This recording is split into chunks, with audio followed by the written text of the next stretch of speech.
ষষ্ঠ শ্রেণীর সুপ্রিয় শিক্ষার্থীরা, তোমাদেরকে জানাই আন্তরিক শুভেচ্ছা অভিনন্দন।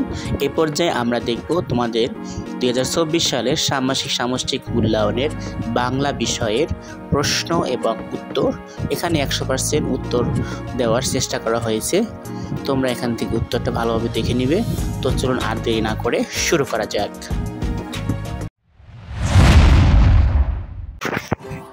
ষষ্ঠ শ্রেণীর সুপ্রিয় শিক্ষার্থীরা, তোমরা দেখতে পাচ্ছ তোমাদের সামষ্টিক মূল্যায়নের বাংলা বিষয়ের প্রশ্ন এখানে দেওয়া রয়েছে।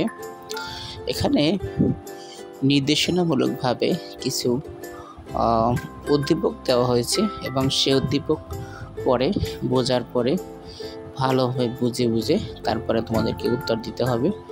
তো এখানে প্রশ্নে আমরা যা দেখতে পেলাম যে প্রতিষ্ঠা বার্ষিকী উপলক্ষে বিদ্যালয়ের এক জমকালো অনুষ্ঠান আয়োজন করা হয়েছে এবং অনুষ্ঠানের এক অংশে থাকবে আলোচনা সভা, আরেক অংশে থাকবে সাংস্কৃতিক পরিবেশনা।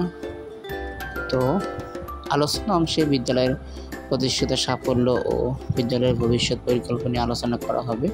আলোচনার পর থাকবে বিদ্যালয়ের শিক্ষার্থীদের নানা ধরনের পরিবেশনা। অনুষ্ঠানে উপস্থিত থাকবেন বিদ্যালয়ের কর্তৃপক্ষ, সকল শিক্ষক ও শিক্ষার্থী। এই অনুষ্ঠানের আয়োজনে শিক্ষার্থীদের সক্রিয় অংশগ্রহণ করতে হবে। এরপরে কাজ কয়ে যেটা আছে সেটা হচ্ছে যুক্ত অনুষ্ঠানকে কেন্দ্র করে জোড়ায় আলোচনার ভিত্তিতে কাজ করতে হবে। যেমন অনুষ্ঠানের আয়োজন নিয়ে কথা বলা যাক, এমন ব্যক্তিদের নিয়ে একটা তালিকা বানাও। তো অনুষ্ঠানে যারা কথা বলে সাধারণত তাদেরকে একটা তালিকা তোমাদের বানাতে হবে। এরপরে রয়েছে বানানো তালিকা থেকে যে কোনো একজন ব্যক্তির নাম বাছাই করতে হবে। তো আমরা এখানে দেখতে পাচ্ছি যে বিদ্যালয়ের প্রতিষ্ঠা বার্ষিকী উপলক্ষে আয়োজিত অনুষ্ঠানের জন্য যাদের সাথে কথা বলা যাবে তাদের তালিকা নিচে দেওয়া হলো। প্রথমে প্রধান শিক্ষক, সিনিয়র সহকারী শিক্ষক, প্রতিষ্ঠানের সিনিয়র শিক্ষার্থী। এরপরে রয়েছে প্রতিষ্ঠানের সভাপতি বা পূর্বে বছরের যারা এখানে বিভিন্ন দায়িত্বরত ছিল তাদের। তো এভাবে করে নাম লিখতে হবে এবং বাছাইকৃত ব্যক্তি, এখানে প্রধান শিক্ষকের নাম বাছাই করা হয়েছে যে উনি হচ্ছে এই অনুষ্ঠানের সব কিছু প্রধান হিসেবে থাকবে।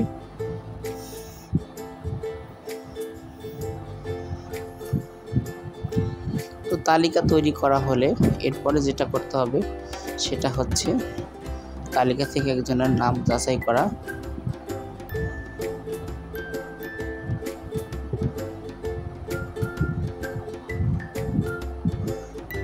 এবং বাছাইকৃত ব্যক্তি যে থাকবে তার সাথে কথোপকথন লিখতে হবে।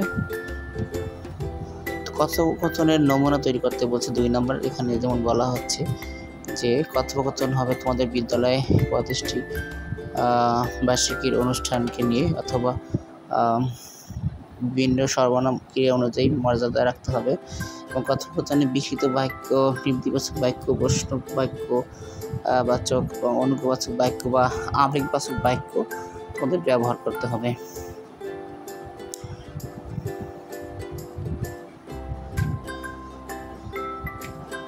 তো এখানে আমরা কথোপকথনের একটা নমুনা দেখতে পাচ্ছি। যেমন এখানে আমি বলতে এখানে তুমি জিজ্ঞাসা করলো স্যারকে যে আসসালামু আলাইকুম, স্যার বললো যে ওয়ালাইকুম আসসালাম।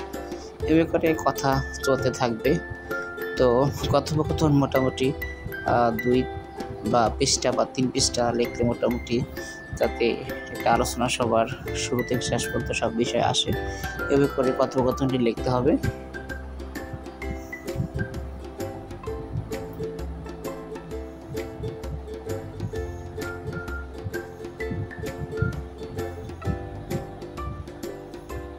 তো এখানে আপনারা আপনাদের হেড স্যারের নাম এবং আপনি কথোপকথন যেভাবে করবেন সেভাবে লিখবেন। বাকি এখানে স্যারের নাম হচ্ছে এখানে মডেল হিসেবে এটা দেওয়া হয়েছে, তা আপনি আপনার স্কুলের স্যারের নাম ব্যবহার করবেন। তো কাজ 2 নম্বর যেটা আছে সেটা হচ্ছে এই এখানে বিভিন্ন বিবৃতিমূলক বাক্য দিয়ে এই কথোপকথন শেষ করতে হবে।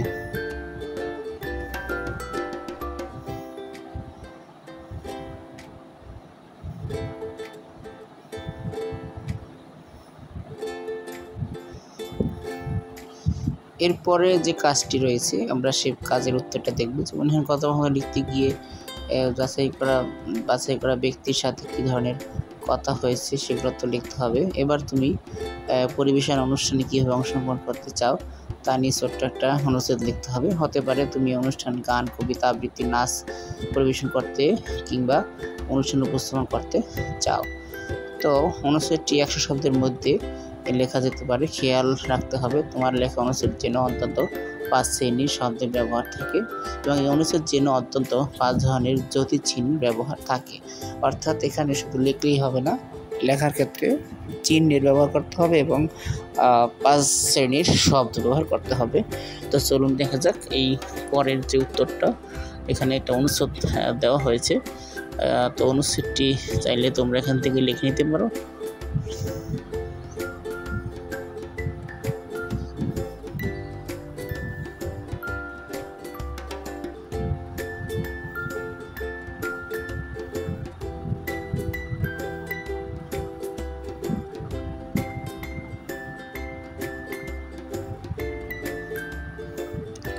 তো এখানে তুমি যেটা চাও সেটা লিখবে। যেমন এখানে কবিতা আবৃত্তি করতে রাজি হলো, তো তুমি চাইলে এখানে না অন্য কিছু করতে পারো। হয়তোবা দেখা যাচ্ছে যে যার যেটা পছন্দ, কেউ গান গাওয়া অথবা নাচ পরিবেশন অথবা তোমার যেটা সহজ মনে হয় তুমি সেটা লিখবে।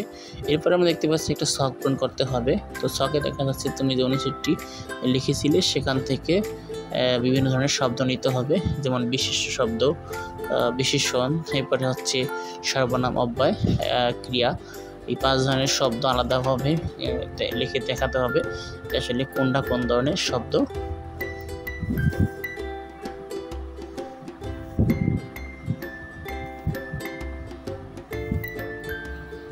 এবং এখানে যদি চিহ্নের ব্যবহার সম্বলিত কিছু বাক্য লিখতে হবে।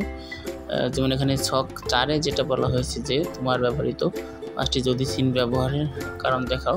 যেখানে এই কেন ব্যবহার করলে, যেমন আমরা উদাহরণ হিসেবে এখানে দেখতে পারি যে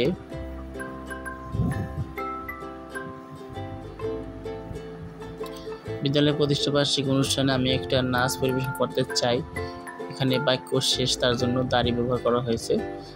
তাই ক্ষেত্রে আবেগসূচক, তাই এখানে বিস্ময় চিহ্ন ব্যবহার করা হয়েছে। এবং তুমি নাচ পরিবেশন করতে চাও, তো এখানে হচ্ছে প্রশ্ন করা হয়েছে। তো এইভাবে করে বিভিন্ন, যেমন জি স্যার যদি আমরা দেখি তাহলে প্রত্যক্ষ উক্তি, খুব ভালো কথা, কিন্তু আমার মনে হয় যে তুমি কবিতা আবৃত্তি অথবা অন্য কিছু। তো এই ক্ষেত্রে অল্প বিরতি মূলক বাক্য, অর্থাৎ এই কারণটা তোমাকে লিখতে হবে।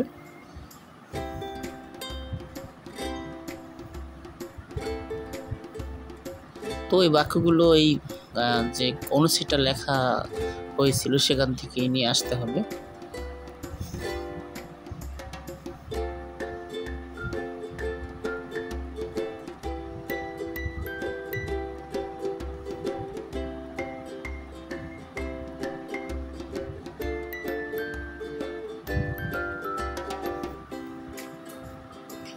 এরপরে 5 নম্বর ছকে যেটা রয়েছে সেটা হচ্ছে তোমার যে অনুচ্ছেদটি লেখা হয়েছিল সেখান থেকে কিছু বিপরীত শব্দ লিখতে হবে এবং বিপরীত শব্দ ব্যবহার করা 2টি বাক্য লিখতে হবে। যেমন এখানে ভালো, মন্দ, কষ্ট, আরাম। প্রথম বাক্য কারো সম্পর্কে মন্দ কথা বলা ঠিক নয়। দ্বিতীয় বাক্য আমার অনেক কষ্ট করেছি, একটু আরাম করে নেই। তো এরকমভাবে লিখতে হবে। এরপরে আছে প্রতিশব্দ লিখতে হবে। যে অনুচ্ছেদটা লেখা হয়েছিল সেখান থেকেই প্রতিশব্দ লিখতে হবে, অর্থাৎ শব্দ যেটা থাকবে তার বিপরীত যেটা। তো এখানে আমরা দেখতে পাচ্ছি যেমন শব্দ, প্রতিশব্দ, প্রতিষ্ঠাতা, স্থাপন, অর্থাৎ এখানে শব্দের অর্থ একই ঠিক থাকবে। প্রতিশব্দ এটা রাজি, সায় দেওয়া। বাক্য যেমন গ্রামবাসী মিলে একটা মসজিদ স্থাপন করেছিল, অর্থাৎ। এবং দ্বিতীয় বাক্য হচ্ছে যেমন মৃত তার মায়ের কথায় সায় দিয়ে নানার বাড়ি বেড়াতে গেল, অর্থাৎ এখানে শব্দ এক, অর্থটাও এক থাকবে। যেমন দেখতে হলো আমরা। এরপরে যেটা আছে সর্বশেষ কাজ, সেটা হচ্ছে যে অনুষ্ঠানকে ঘিরে একটা সাইনবোর্ড বা ব্যানার, পোস্টার, আমন্ত্রণপত্র কিংবা বিজ্ঞাপনের মতো করে একটা নমুনা তৈরি করতে হবে। তো এখানে সহজ হিসাবে আমি আপনাদেরকে একটা আমন্ত্রণপত্র উত্তর সাজিয়েছি। তো আমন্ত্রণপত্র উত্তরটা এখানে আপনার বিদ্যালয়ের নাম এবং এখানে প্রতিষ্ঠাতা কততম প্রতিষ্ঠা, স্কুলের বয়স কত, বা হচ্ছে মাননীয় এখানে অতিথিদের নাম এটা নিজের মতো করে লিখতে হবে। এখানে উল্লেখ আছে জাস্ট নমুনা হিসাবে, তো আপনি চাইলে আপনার মতো করে এখানে বসাতে পারেন।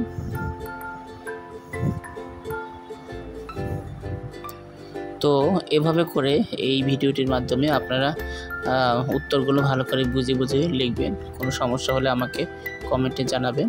তো দেখা হবে অন্য কোনো নতুন ব্লগে। আমার এই চ্যানেলে আপনাদের প্রত্যেকটা বিষয়ের উত্তর এবং প্রশ্ন উত্তর সবই পেয়ে যাবেন। তো এরকম উত্তর পেতে চ্যানেলটি সাবস্ক্রাইব করে পাশে থাকবেন। আল্লাহ তাআলা আমাদের সুস্থ রাখুক, ভালো রাখুক এই কামনায়। আল্লাহ হাফেজ।